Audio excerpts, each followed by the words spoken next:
Toutes les périodes historiques ayant mené à la décadence des civilisations étaient toutes marquées sans exception par l'esprit d'errance des hommes. Aujourd'hui, nous devons faire en sorte que cet esprit se traduise par une société mondiale du loisir, sous toutes ses formes. Ce loisir doit se composer du sexe, des drogues, du sport, des voyages, l'exotisme, et des loisirs en général, mais tout cela rendu accessible à toutes les couches de la société. L'homme doit arriver à croire qu'il est moderne, et que sa modernité est composée de sa capacité et de sa possibilité de pouvoir jouir largement. Et tout cela, maintenant, et de tout ce qui l'entoure. Pour parvenir à cet objectif, il est impératif de pouvoir infiltrer les médias, radio, télévision, journaux, les milieux de la mode et de la culture, les milieux de la nouvelle musique, par lesquels nous influencerons à coup sûr toutes les couches des sociétés occidentales. Ainsi, en tenant sous la coupe des sens la jeunesse, c'est-à-dire les adultes de demain, nous aurons par conséquent la voie libre pour infiltrer et transformer en profondeur, sans en être inquiétés, le politique, le système légal et l'éducation, ce qui nous permettra de modifier en profondeur le cours, l'orientation future des sociétés visées par notre plan. Les populations, nous le savons, n'ont pas de mémoire historique. Ils répètent inlassablement les erreurs du passé sans se rendre compte que ces mêmes erreurs avaient conduit leurs pères avant eux aux mêmes déchéances qu'ils vivront en pire avant la fin de ce siècle. Voyez par exemple ce que leurs grands-pères ont vécu au début de ce siècle grâce au travail acharné de nos prédécesseurs. Après avoir connu sans limite la libération des mœurs, l'abolition de la morale, en d'autres mots l'errance de l'esprit, ils expérimentèrent la crise économique puis la guerre. Aujourd'hui, leurs petits-enfants et leurs enfants se dirigent droit vers un aboutissement semblable, pire encore, car cette fois-ci, il nous permettra enfin de mettre sur pied notre nouvel ordre mondial, sans qu'aucun d'entre eux ne soit à même de s'en rendre compte, trop préoccupés qu'ils seront tous à satisfaire exagérément leurs besoins sensuels les plus primaires. Une norme générale, plus qu'importante, et qui a déjà fait ses preuves au début de ce présent siècle dans la construction et la mise en place du système communiste, par exemple, par les regrettés hauts officiers de nos loges, est la rentabilité de l'exception. En principe, nous le savons, l'exception prouve la règle générale qui lui est contraire. Mais dans notre vocabulaire, l'exception, c'est ce qui doit être imposé à tous. Nous devons faire en sorte de faire des exceptions dans différentes sphères de la société, comme devant être de nouvelles règles générales applicables à tous, un objectif premier de toutes les futures contestations sociales menées par la jeunesse des nations. Ainsi, l'exception deviendra le détonateur par lequel toute la société historique s'effondrera sur elle-même dans un essoufflement et une confusion sans précédent. Les fondements de la société occidentale, dans leur essence, proviennent en droite ligne de l'héritage chrétien. C'est précisément ce même héritage qui fit de la famille le nœud, la pierre angulaire de tout l'édifice social actuel. Nos prédécesseurs qui avaient financé les écrivains révolutionnaires de la fin du 19e siècle et du début du 20e siècle avaient compris l'importance de fractionner, puis de faire éclater ce noyau vital s'ils voulaient, en Russie, parvenir à mettre en place le nouveau système communiste d'alors. Et c'est précisément ce qu'ils firent en faisant minutieusement produire par les philosophes et les écrivains non conformistes de l'époque un manifeste à la gloire de l'État-Dieu, celui-ci ayant la primauté absolue sur l'individu et sur la famille. Pour aboutir avec certitude à la construction d'un gouvernement mondial, un nouvel ordre mondial communautaire, où tous les individus sans exception seront soumis à l'état mondial de l'ordre nouveau. Nous devons en premier lieu faire disparaître la famille, ce qui entraînera du même coup la disparition des enseignements religieux ancestraux, et en deuxième lieu, niveler tous les individus en faisant disparaître les classes sociales, en particulier les classes moyennes. Mais nous devons procéder de manière à ce que tous ces changements apparaissent comme étant issus de la volonté populaire, qu'ils aient l'apparence de la démocratie. En se servant de cas isolés, mais en les amplifiant à l'extrême, avec l'aide de contestations étudiantes noyautées par nous, de journalistes favorables à notre cause et de politiciens achetés, nous parviendrons à faire mettre en place de nouveaux organismes ayant toutes les apparences de la modernité, tel un bureau de la protection de l'enfance protégé par une charte des droits et libertés. Pour la réussite de notre plan mondial, le plan rouge, il nous faut faire implanter dans toutes les sociétés occidentales des années 70 des bureaux pour la protection de l'enfance, dont les fonctionnaires, de jeunes intellectuels sans expérience, fraîchement sortis d'université où sont mis en évidence nos principes mondialistes, feront respecter à la lettre sans discernement la charte des droits de l'enfant. Qui osera s'opposer à cela sans en même temps être identifié aux barbaries du Moyen-Âge? Cette charte, laborieusement mise au point dans nos loges, nous permettra enfin de réduire à néant toute autorité parentale en faisant éclater la famille en individus farouchement opposés les uns aux autres pour la protection de leurs intérêts personnels. Elle encouragera les enfants à dénoncer des parents trop autoritaires parce que trop traditionnels, trop religieux. Elle contribuera ainsi à soumettre les parents à une psychose collective de la peur, ce qui provoquera inéluctablement, d'une manière générale dans la société, un relâchement de l'autorité parentale. Ainsi, nous aurons réussi, dans un premier temps, à produire une société semblable à celle de la Russie des années 50, où les enfants dénonçaient à l'État leurs parents, et cela sans que personne ne s'en aperçoive. En transférant ainsi à l'État le rôle parental, il nous sera plus facile par la suite de nous accaparer une par une de toutes les responsabilités qui avaient été jusqu'à date du ressort exclusif des parents. C'est ainsi que nous pourrons faire considérer par tous comme étant un abus contre l'enfant l'enseignement religieux traditionnel d'origine judéo-chrétienne. Dans un même temps, mais à un autre niveau, nous ferons inscrire dans les plus hautes lois des nations que toutes les religions, les cultes et les pratiques religieuses, de tout genre, y compris la sorcellerie et la magie, doivent toutes être respectées au même titre les unes que les autres. Ce sera par la suite d'une aisance déconcertante que de transférer ce rôle de l'État par rapport à l'enfant aux plus hautes instances internationales telles les Nations Unies. Comprenons bien ceci, notre but n'est pas de protéger les enfants ou qui que ce soit d'autre, mais bien de provoquer l'éclatement puis la chute des nations qui sont un obstacle majeur à la mise en place de notre nouvel ordre mondial. C'est la raison pour laquelle les bureaux de protection de l'enfance doivent être investis d'une autorité légale absolue. Ils doivent être en mesure, comme bon leur semblera, mais toujours sous le prétexte de la protection de l'enfant, de pouvoir retirer ces derniers de leurs milieux familiaux originels et les placer dans des milieux familiaux étrangers ou des centres gouvernementaux déjà acquis à nos principes mondialistes et à religieux. Par conséquent, sera ainsi achevée la brisure définitive de la cellule familiale occidentale. Car, sans la protection et la surveillance de leurs parents originaux, ces enfants pourront être ainsi définitivement handicapés dans leur développement psychologique et moral, et représentés par voie de conséquence naturelle des proies facilement adaptables à nos visées mondialistes. Pour la réussite assurée d'une telle entreprise, il est primordial que les fonctionnaires travaillant dans ces bureaux au service de l'État soient jeunes sans expérience passée, imbus de théories que nous savons vides et sans efficacité, et surtout soient obsédés par l'esprit missionnaire de grands protecteurs de l'enfance menacée. Car pour eux, tous les parents doivent représenter des criminels en puissance, des dangers potentiels au bien-être de l'enfant ici considéré comme étant un dieu. Un bureau de la protection de l'enfance et une charte des droits de l'enfant n'ont aucune raison d'être sans enfants menacés. De plus, les exceptions et les exemples historiques utilisés pour leur mise en place finiraient tôt ou tard par disparaître s'ils n'étaient pas constamment alimentés par de nouveaux cas se produisant sur une base continue. En ce sens, nous devons infiltrer le système d'éducation des nations pour y faire disparaître, sous le couvercle de la modernité et de l'évolution, l'enseignement de la religion, de l'histoire, de la bienséance, tout en diluant en même temps sous une avalanche d'expérimentations nouvelles dans le milieu de l'éducation, celui de la langue et des mathématiques. De cette manière, en enlevant aux jeunes générations toute base et toute frontière morale, toute connaissance du passé, donc toute fierté nationale, donc tout respect d'autrui, tout pouvoir par la connaissance du langage et des sciences, donc sur la réalité, nous contribuerons à fabriquer une jeunesse largement disposée à toutes les formes de délinquance. Dans ce nouvel univers morcelé par la peur, les parents et leur abandon de toute responsabilité face à leur enfant, nous aurons la voie libre pour former à notre manière et selon nos objectifs premiers, une jeunesse où l'arrogance, le mépris, l'humiliation d'autrui seront considérés comme étant les nouvelles bases de l'affirmation de soi et de la liberté. Mais nous savons, à même l'expérience du passé, qu'une jeunesse semblable est d'ores et déjà condamnée à son autodestruction, car celle-ci est foncièrement individualiste, donc anarchiste par définition. En ce sens, elle ne peut aucunement représenter une base solide pour la continuité de quelque société que ce soit, et encore moins une valeur sûre pour la prise en charge de ces vieillards. Dans la même foulée, il est aussi impératif de faire créer une charte des droits et libertés individuelles et des bureaux de protection du citoyen, en faisant miroiter aux masses que ces innovations font partie intégrante de la modernité, des sociétés nouvelles du XXe siècle. De la même manière, et en même temps, mais à un autre niveau, faire voter de nouvelles lois pour le respect et la liberté individuelle, comme dans le cas de la famille, mais sur le plan de la société. Ces lois entreront en conflit avec les droits de la collectivité, menant ainsi les sociétés visées droit à leur autodestruction. Car ici, l'inversion est totale. Ce n'est plus la société, le droit de la majorité, qui doit être protégé contre des individus pouvant la menacer, mais bien plutôt le droit de l'individu qui se doit d'être protégé contre les menaces possibles de la majorité. Voilà le but que nous nous sommes fixés. Pour achever l'éclatement de la famille, du système d'éducation, donc de la société en général, il est primordial d'encourager la liberté sexuelle à tous les échelons de la société occidentale. Il faut réduire l'individu, donc les masses, à l'obsession de satisfaire leurs instincts primaires, par tous les moyens possibles. Nous savons que cette étape représente le point culminant par lequel toute société finira par s'effondrer sur elle-même. N'en a-t-il pas été ainsi de l'Empire romain à son apogée et de toute civilisation semblable à travers l'histoire? Par des hommes de science et des laboratoires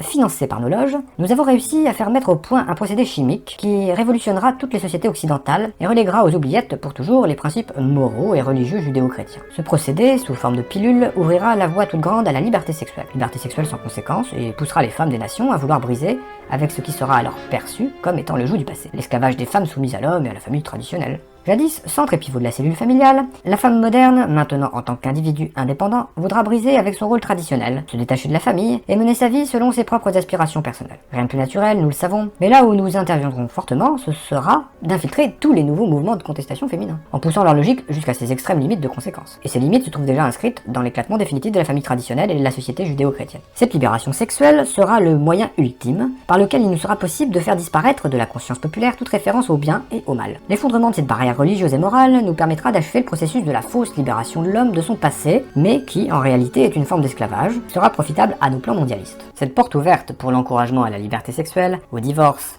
à l'avortement sur demande, à la reconnaissance légale des diverses formes d'homosexualité, nous aidera à modifier en profondeur les bases historiques du droit légal des sociétés. Elle sera un atout majeur pour pousser l'ensemble des individus à un relâchement général des mœurs, pour diviser les individus les uns par rapport aux autres, selon leurs instincts et leurs intérêts propres, pour détruire l'avenir de la jeunesse en la poussant aux expériences néfastes de la sexualité active et de l'avortement, et pour briser moralement les générations futures en les poussant à l'alcoolisme, aux drogues diverses, dont nos officiers supérieurs des loges internationales se chargeront d'en prendre le contrôle au niveau mondial, et au suicide, celui-ci considéré par une jeunesse désabusée et abandonnée à elle-même comme étant une fin chevaleresque. Décevons la jeunesse des nations en lui montrant ses parents comme étant irresponsables, irreligieux, immoraux, ne cherchant en définitive que le plaisir, l'évasion et la satisfaction effrénée de leurs instincts au profit du mensonge, de l'hypocrisie et de la trahison. Faisons du divorce et de l'avortement une nouvelle coutume sociale, acceptée par tous. Poussons-la ainsi à la criminalité sous toutes ses formes et à se réfugier en groupes distincts, hors d'atteinte du milieu familial qu'elle percevra inévitablement comme étant une menace pour sa propre survie. Le tissu social étant ainsi bouleversé à jamais, il nous sera dès lors possible d'agir sur le politique et l'économique des nations afin de les soumettre à notre merci, pour en venir à accepter de force nos plans d'un nouvel ordre mondial. Car, il faut bien se l'avouer, les nations dépourvues qu'elles seront alors de pouvoir compter sur une jeunesse forte, sur une société où les individus regroupés autour d'un idéal commun, renforcés par des remparts moraux indéfectibles auraient pu lui apporter son soutien historique, ne pourront qu'abdiquer à notre volonté mondiale. Ainsi pourrons-nous alors inaugurer ce qui fut tant annoncé par nos créations passées, à savoir le système communiste qui prophétisait une révolution mondiale mise en branle par tous les rejetés de la Terre, puis le nazisme par lequel nous avions annoncé un nouvel ordre mondial pour 1000 ans. Voilà notre but ultime, le travail récompensé de tous les valeureux morts, au labeur pour son accomplissement depuis des siècles, disons-le haut et fort, tous les frères des loges passées, morts dans l'anonymat pour la réalisation de cet idéal qui nous est maintenant possible de toucher du bout des doigts. Il est bien reconnu par tous que l'homme, une fois après avoir assuré ses besoins primaires, nourriture, habillement et gîte, est beaucoup plus enclin à être moins vigilant. Permettons-lui d'endormir sa conscience tout en orientant à notre guise de son esprit, en lui créant de pures pièces des conditions économiques favorables. Donc, pendant cette période des années 70 où nos agents s'infiltreront partout dans les différentes sphères de la société pour faire accepter de normes dans l'éducation, le droit légal, le social et le politique, nous verrons à répandre autour de lui un climat économique de confiance, du travail pour tous, l'ouverture du crédit pour tous, des loisirs pour tous, seront nos tandems pour la création illusoire d'une nouvelle classe sociale, que nous nommerons la classe moyenne. Car une fois nos objectifs atteints, cette classe du milieu, située entre les pauvres séculaires et nous les riches, nous la ferons disparaître en lui coupant définitivement tout moyen de survie. En ce sens, nous ferons des États-nations, les nouveaux parents des individus, à travers ce climat de confiance où nos agents internationaux auront fait le nécessaire pour écarter tout spectre de guerre mondiale, nous encouragerons la centralisation à outrance pour l'État. De cette manière, les individus pourront acquérir l'impression d'une liberté totale à explorer pendant que le fardeau légendaire des responsabilités personnelles sera transféré à l'État. C'est ainsi qu'il nous sera possible de faire augmenter d'une manière vertigineuse le fardeau de l'État en multipliant sans limite aucune la masse des fonctionnaires intellectuels.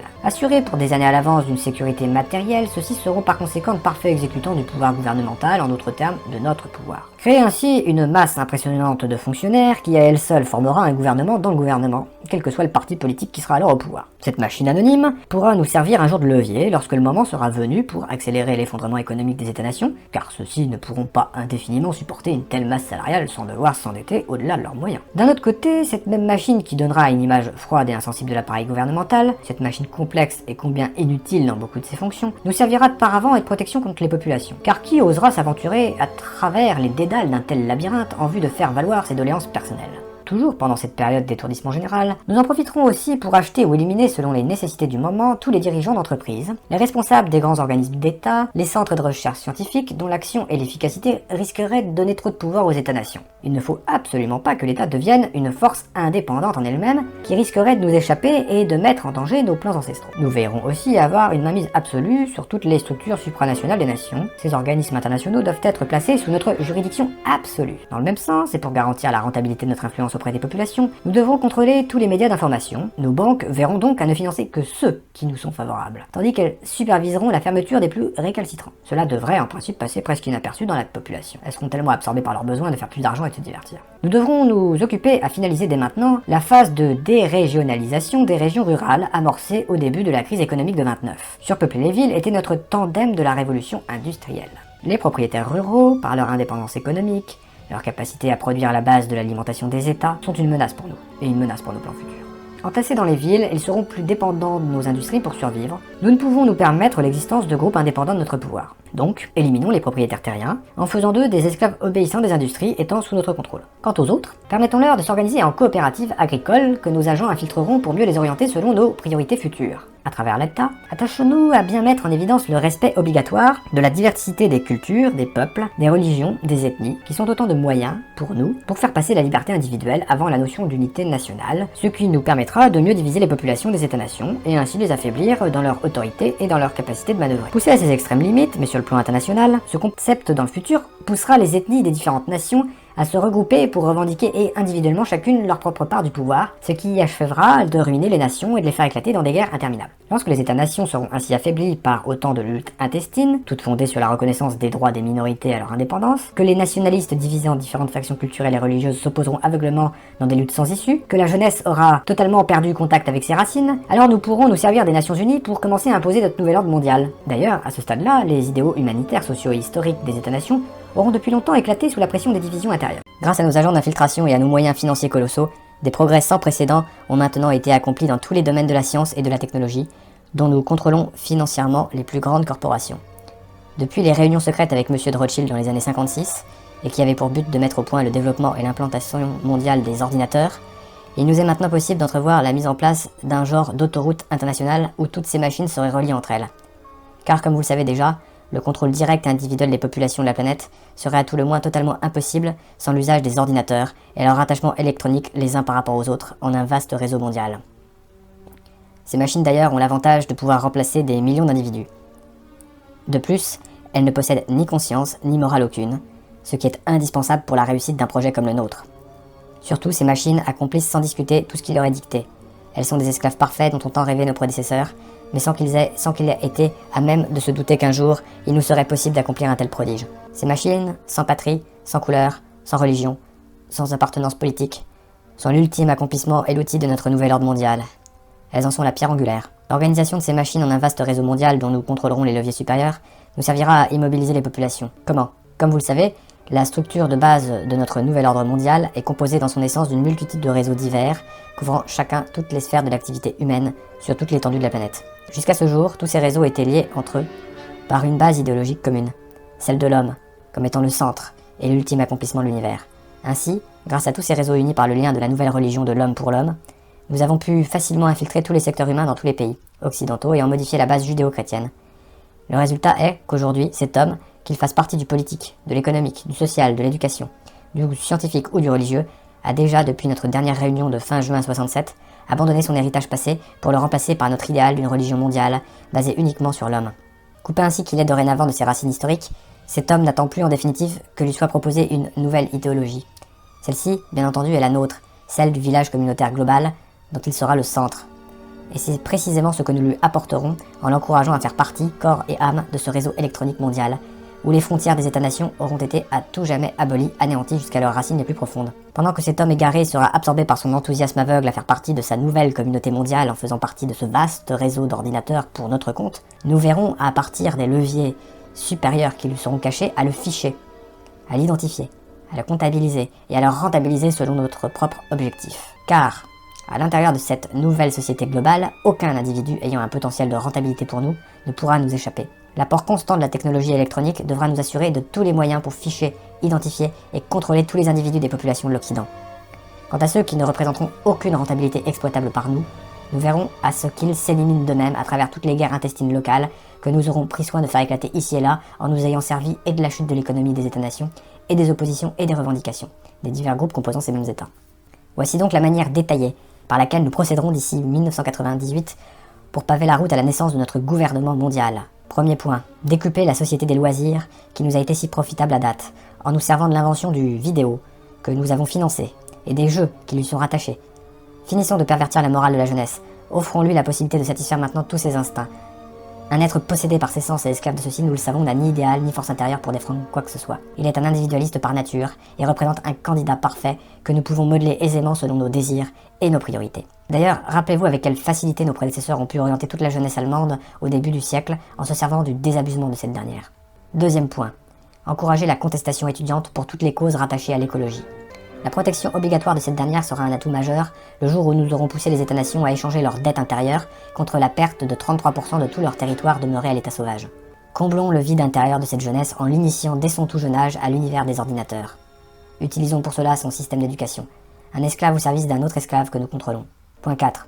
Sur un autre plan, Établissons le libre-échange international comme étant une priorité absolue pour la survie économique des États-nations.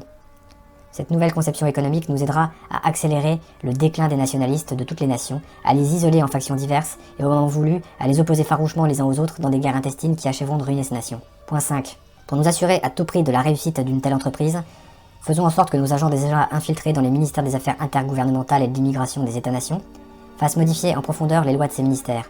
Ces modifications viseront essentiellement à ouvrir les portes des pays occidentaux à une immigration de plus en plus massive à l'intérieur de leurs frontières. Immigration que nous aurons d'ailleurs provoquée, en ayant pris soin de faire éclater ici et là de nouveaux conflits locaux. Également, utilisons des campagnes de presse bien orchestrées dans l'opinion publique des États-nations ciblées.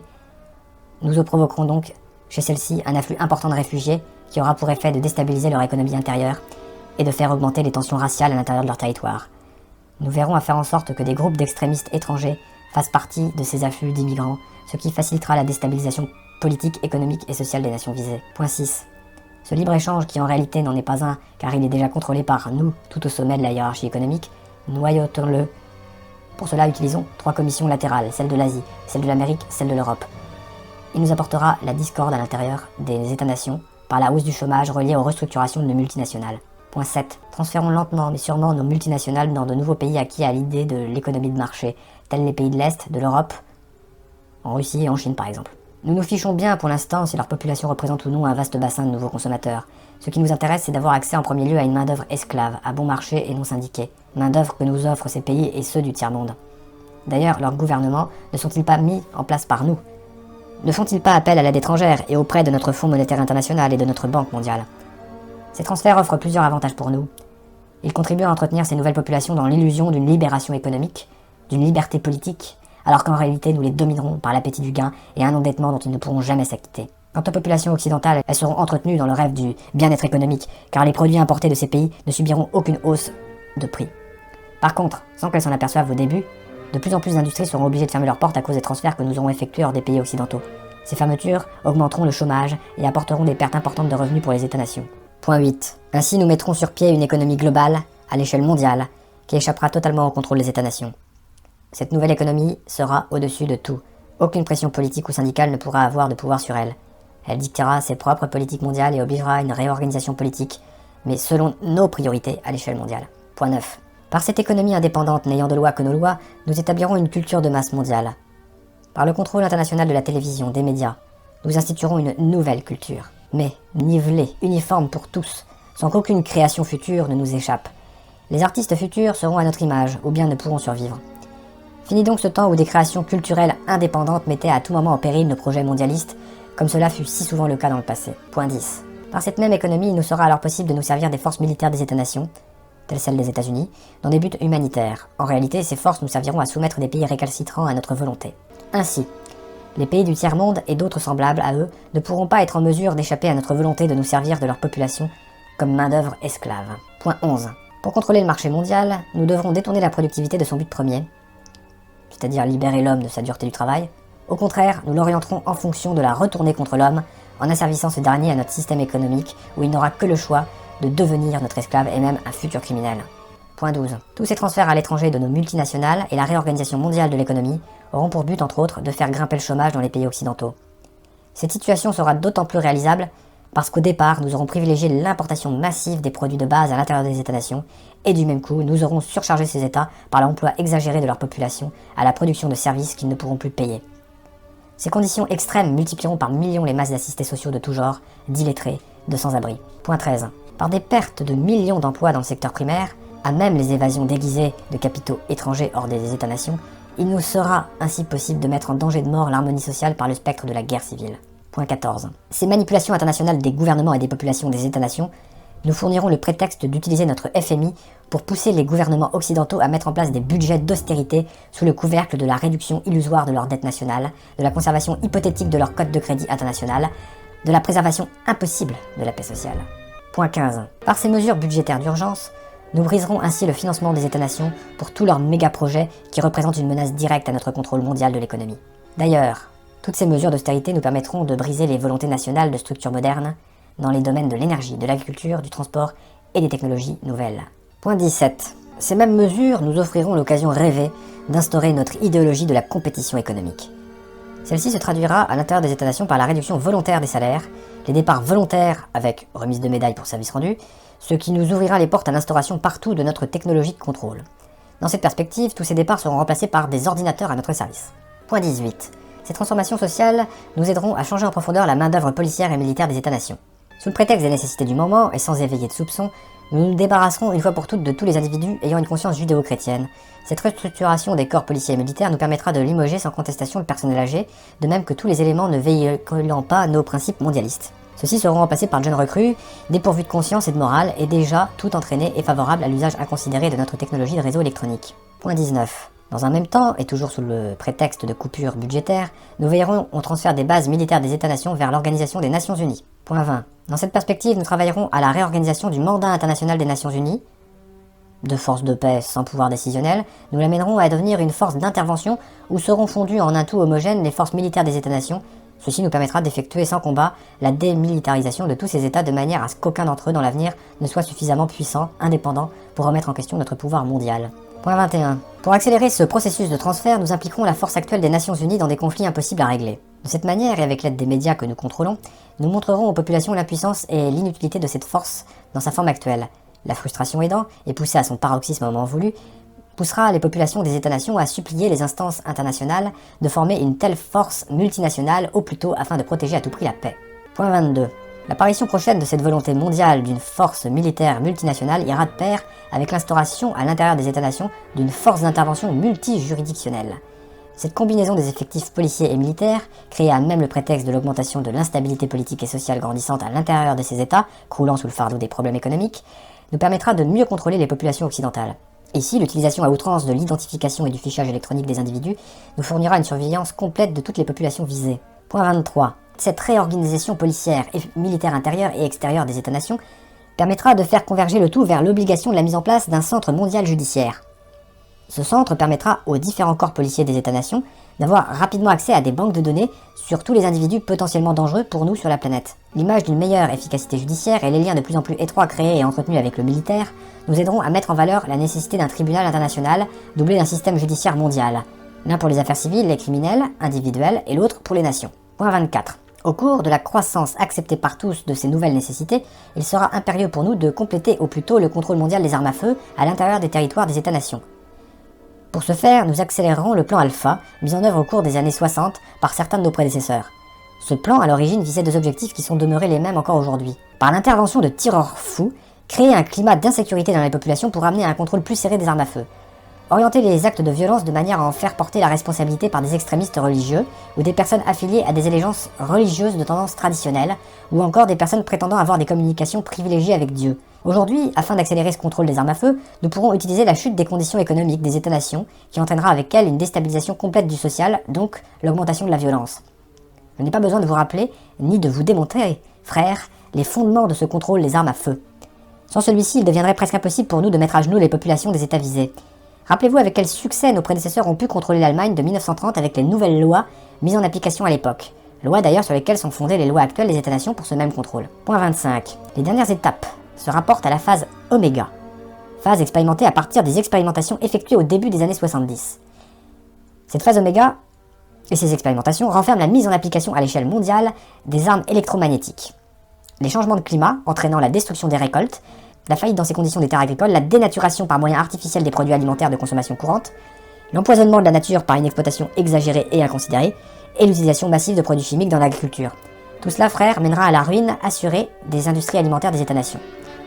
L'avenir du contrôle des populations de ces États passe obligatoirement par le contrôle absolu par nous de la production alimentaire à l'échelle mondiale et par la prise de contrôle des principales routes alimentaires de la planète. Pour ce faire, il est nécessaire d'utiliser l'électromagnétique, entre autres, pour déstabiliser les climats des États les plus productifs sur le plan agricole. Quant à l'empoisonnement de la nature, elle sera d'autant plus accélérée que l'augmentation des populations l'y poussera sans restriction. Point 26. L'utilisation de l'électromagnétique pour provoquer des tremblements de terre dans les régions industrielles les plus importantes des États-nations contribuera à accélérer la chute économique des États les plus menaçants pour nous, de même qu'à amplifier l'obligation de la mise en place de notre nouvel ordre mondial. Qui pourra se douter des moyens utilisés? Ceux qui oseront se dresser contre nous en diffusant de l'information quant à l'existence et au contenu de notre conspiration deviendront suspects aux yeux des autorités de leur nation et de leur population. Grâce à la désinformation, aux mensonges, à l'hypocrisie et à l'individualisme que nous avons créés au sein des peuples des États-nations, l'homme est devenu un ennemi pour l'homme. Ainsi, ces individus indépendants, qui sont des plus dangereux pour nous, justement à cause de leur liberté, seront considérés par leurs semblables comme étant des ennemis et non des libérateurs. L'esclavage des enfants, le pillage des richesses du tiers-monde, le chômage, la propagande pour la libération de la drogue, l'abrutissement de la jeunesse des nations, l'idéologie du respect de la liberté individuelle diffusée au sein des églises judéo-chrétiennes et à l'intérieur des États-nations, l'obscurantisme considéré comme une base de la fierté, les conflits interethniques et notre dernière réalisation, à savoir la restriction budgétaire, tout cela nous permet enfin de voir l'accomplissement ancestral de notre rêve, celui de l'instauration de notre nouvel ordre mondial.